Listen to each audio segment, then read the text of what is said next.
Hi అండి అందరికీ welcome back to my channel. ఈరోజు అయితే తోటకూర పెసరపప్పు ఎలా తయారు చేయాలో చూద్దాము. ఈ కూర చాలా హెల్దీ అండి. చిన్నపిల్లలకి వారానికి 2 సార్లు చేసి పెట్టండి, చాలా మంచిదనమాట. ఇప్పుడైతే మరి దీనికి కావాల్సిన ఇంగ్రీడియంట్స్ అయితే చూద్దాము. ముందుగా అయితే నేను 2 కట్టల తోటకూరని సన్నగా తరిగి పెట్టుకున్నాను. అలాగే 2 వెల్లుల్లిపాయలు పొట్టు తీసుకున్నానండి. దీనికి కారం యూజ్ చేయం కాబట్టి ఎండుమిరపకాయలు అలాగే కొంచెం పచ్చికరివేపాకు అయితే పక్కన పెట్టేసుకోవాలి. టేస్ట్ అయితే చాలా బాగుంటుంది. ఇలా ఒకసారి అయితే ట్రై చేయండి. ఇప్పుడు మరి వీడియోలోకి వెళ్దామా. ముందుగా అయితే నేను స్టవ్ మీద కళాయి పెట్టుకున్నానండి. దీనికి 4 టేబుల్ స్పూన్ల వరకు ఆయిల్ అయితే వేసుకోవాలి. ఆయిల్ కొంచెం వేడెక్కిన తర్వాత కొంచెం శనగపప్పు అలాగే ఆవాలు కొంచెం జీలకర్ర వేసుకోవాలి తాలింపులో. దీనికి ఏంటంటే వెల్లుల్లిపాయలు ఎక్కువ వేసుకున్నట్లయితే టేస్ట్ అయితే చాలా బాగుంటుంది. అలాగే వెల్లుల్లిపాయలు కూడా హెల్త్కి చాలా మంచిది కదా. చిన్నపిల్లలకి వారానికి 2 సార్లు ఇలా ఆకుకూరలు పెడితే వాళ్ళు హెల్తీగా ఉంటారనమాట.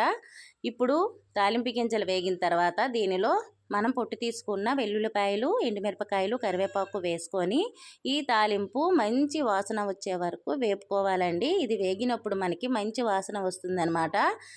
ఇలా వేగిన తర్వాత మనం కట్ చేసుకున్న తోటకూర ఉంది కదండి, తోటకూరనైతే వేసుకోవాలి. తోటకూర సన్నగా తరిగితే తొందరగా అయితే కుక్ అయిపోతుంది.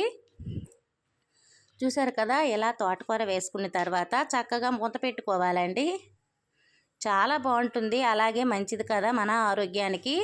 ఇందులోనే మనం ఇప్పుడు పెసరపప్పు కూడా నానబెట్టుకొని వేసుకోవాలి. అలాగే పెసరపప్పు వేసిన ముందు కొంచెం పసుపు వేసుకోవాలండి. ఒక పావు టీ స్పూన్ వరకు పసుపు వేసుకొని చక్కగా ఇలా కలుపుకోవాలి. ఇందులో ఒక గుప్పెడు పెసరపప్పుని ముందుగానే నానబెట్టి ఉంచుకోవాలన్నమాట. పెసరపప్పు వేయడం వలన ఒంటికి చలువ చేస్తుంది. అలాగే పిల్లలు కూడా చాలా బాగా తింటారు. ఇందులో పెసరపప్పు కలుపుతున్నాము కాబట్టి టేస్ట్ మరి కొంచెం పెరుగుతుందన్నమాట. ఇప్పుడైతే నేను పెసరపప్పుని దీనిలో వేసుకుంటున్నాను. చూసారు కదా, పెసరపప్పు అండి. ఇది చక్కగా వాటర్లో నానబెట్టుకోవాలి. 1 గంట సేపు కనుక నానబెట్టామంటే నానిపోతుంది. ఇలా పెసరపప్పు వేసిన తర్వాత ఒకసారి మొత్తం ఇలా కలుపుకొని మూత పెట్టుకోవాలి. చక్కగా ఒక 3-4 నిమిషాల పాటు కనుక మూత పెట్టుకొని కుక్ చేసుకున్నామంటే పెసరపప్పు తోటకూర చక్కగా కుక్ అయిపోతుందండి. తర్వాత మనము సాల్ట్ అయితే వేసుకుందాము. దీనిలో ఎక్కువ ఇంగ్రీడియంట్స్ ఏంటి అవసరం లేదనమాట ఈ తోటకూరకి. చూసారు కదా, చక్కగా నేను 4 నిమిషాల తర్వాత తీసాను కదా. కొంచెం ధనియాల పౌడర్ వేసుకోవాలి దీనిలో. మీ దగ్గర ధనియాల పౌడర్ లేకపోతే కొంచెం గరం మసాలా పౌడర్ అయినా వేసుకోవచ్చండి. అలాగే మనం తినేదాన్ని బట్టి రుచికి తగినట్టు సాల్ట్ కూడా వేసుకొని మొత్తం ఒకసారి కలుపుకొని మరో 2 నిమిషాలు కనుక మూత పెట్టుకున్నామంటే చక్కగా కుక్ అయిపోతుంది. ఈ తోటకూర పెసరపప్పు చాలా బాగుంటుందండి. తప్పకుండా ట్రై చేయండి. టేస్ట్ అయితే చాలా చాలా బాగుంటుంది అన్నంలో కలుపుకొని తినడానికి. పిల్లలకి ఇలా చేసి పెట్టామంటే హెల్తీగా ఉంటారనమాట.